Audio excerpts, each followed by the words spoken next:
do when we finish this is put it Hello? directly. Hello, first. Oh, have I covered something? Oh yeah, I've covered the camera. Ha! I've covered the Twitter camera. That was naughty. Let's do it that way on. Happy New Year, everybody. Happy New Year, Facebook. Oh, this is so wonky. Happy New Year, Twitter. 2018. What's more scary than it being 2018 is that because I work 2 years ahead, when I get to write next recall, I'm writing 2020. Can you imagine that? Because I remember many, well, 18 moons ago actually, when it was the new millennium. I remember us all sitting around going, oh, the millennium bug's going to stop all our computers and we're all going to grind to a terrible halt. 18 years later, nothing happened there, nothing's happened now. There you go. So anyway, Julie Breen, IntelliSight Opticians, starting 2018 with a New Year's resolution, which is not to witter on too long. So I'm going to try to keep it under 5 minutes, or at least around that. So today I will be talking about children's eye health and testing children's eyes, because we've had a little look at our kind of Facebook reviews, and there's a lot of people say, I took my children to, or my child to see, to IntelliSight Opticians and had a wonderful time. And we're kind of thinking, well, what do we do that's different? So it's not all about how you test children's eyes. You do test children's eyes differently because they can't sit and read the screens or what have you when they're tiddlers. But the one thing they don't have is 20 minutes of concentration.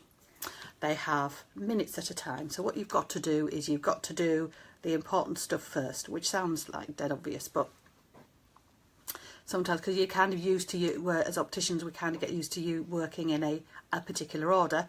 With children, your order goes out the window and you just do what's most important first. Other things I have though is props. So Teddy, he's very useful. He's very squishy, this one. I have to keep sterilising him, but he's very useful for calming the fractious, and sort of little fixation things like this, which is got feathers on and kids love, and it's got a tiny little yellow beak, which is good for looking at, and other things like you know, if you're covering a child's eyes, they don't like you to kind of put things like big bits of plastic in their way, so they like to wear my funny broken glasses. They quite like those. So covering the right eye, covering the left eye, and they like the colours that doesn't suit anybody because they're so bright. There they go.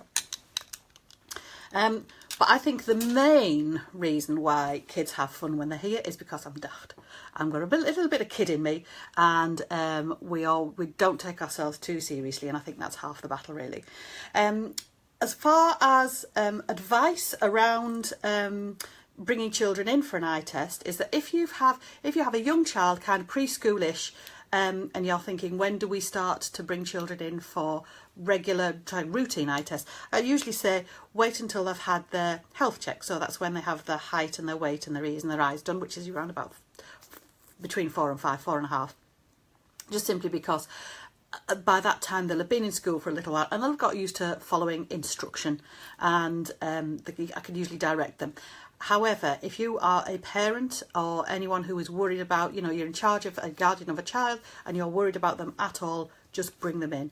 You tend to find that people who live with children tend to know when they are not quite right. There's something not quite right about them. Don't sit at home and worry. Come in and see me.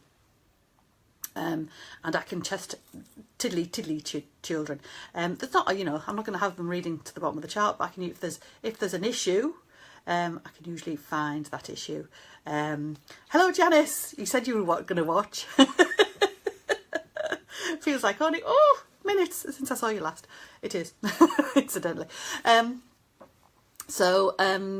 kids. It's the other thing, of course, is that you need to really keep in mind that when you bring children in, particularly young children who are kind of maybe needing their first pair of glasses, and it's that holistic thing, that it's half the time it's the parents that have more issues than the children, simply because it's, you know, it's like your perfect child isn't, there's an issue, and is it your fault? Have you done something? And if they're bringing in a prescription from, say, they've had a prescription at the hospital, you can sometimes have quite a strong prescription in it, and hello, Janice, again, And it's that discussion around what they're going to look like, what the child's going to look like in glasses, seeing your child for the first time in glasses.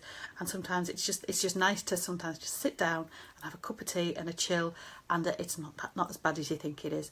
And that sometimes is the whole battle, that you stop thinking about dispensing glasses to a child and you actually think about the child, their family, the impact it's going to have on their parents, mum, usually, especially because it's yeah, mums will know. It's just like, oh, is it something I've done? You always blame yourself first, don't you? So anyway, and it generally, nearly always isn't. It's just a thing, but sometimes it's you've just got to have a chat, make people feel better, and it's never as bad as you think it is. After having a chat, it's never as bad. So yeah, I think, do you know what? I'm going to stop there, kind of. I'm going to say that we have other things coming up. We're going to be discussing all sorts of things in the new year. We have like a calendar planned. February's going to be, well, February's February, isn't it?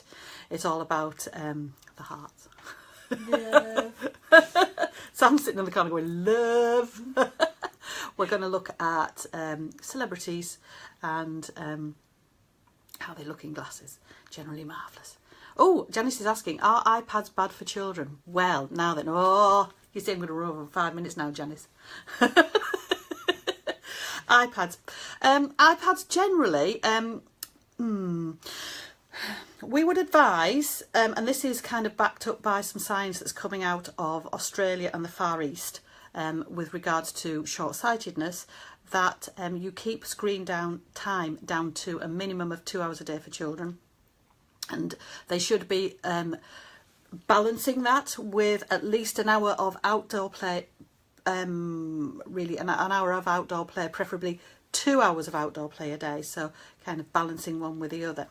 Also, and iPads, I don't know whether, I know iPad does this, but I don't know that the Apple iPad, I don't know whether other tablets do this, but the iPads have this night mode, where the screens go redder towards the end of the night and sort of evening time, and it'll say something like it's very restful and what have you. What they're not saying is that the blue light that's chucked out by these machines all the time can affect the way you sleep. It can affect your sleep patterns, which is why you can see I've got like this reflection, this violet reflection that's coming off my glasses. I've got a filter on my glasses that stops the blue light coming from the computer I sit at all day and these screens and what have you. So the blue light that is chucked out by these machines is filtered out by my glasses and doesn't affect my sleep patterns. But if you have a screen that's very, very blue or normal and doesn't go kind of red towards the end of the night, that can affect your sleep patterns, can affect children. That's generally why they stay awake when they're faffing about on the tablet. You think it's going to send them to sleep, and it's doing the exact opposite. We do have some frames. They're called blackberry, blueberry, blueberry, one or the other. The one that isn't a blueberry, blackberry. I can't remember. Anyway. Is it blackberry? Blackberry's the phone, isn't it? Mm-hmm. It'll be blueberry then. It'll be the other one. It'll be on the website. It'll always is. Yes, it'll be on the blog. There's a blog about them. You can get them. We have them here. They are this kind of lens, but with no power in. So if kids are going to be on their laptop or iPad for a long, long time, because they're insistent or they have stuff, homework to do or what have you, there's this lens on it that filters out the blue light and gets rid of all the issues around blue light and tiredness and all that. Anyway, so Janice, you've made me overrun. Love you, really. Okay, so end of my Facebook Live today. Quick reminders, IntelliSight Opticians, the website, www.intellisightopticians.co.uk. We have a sale on at the present if you want to look at the website and the shop.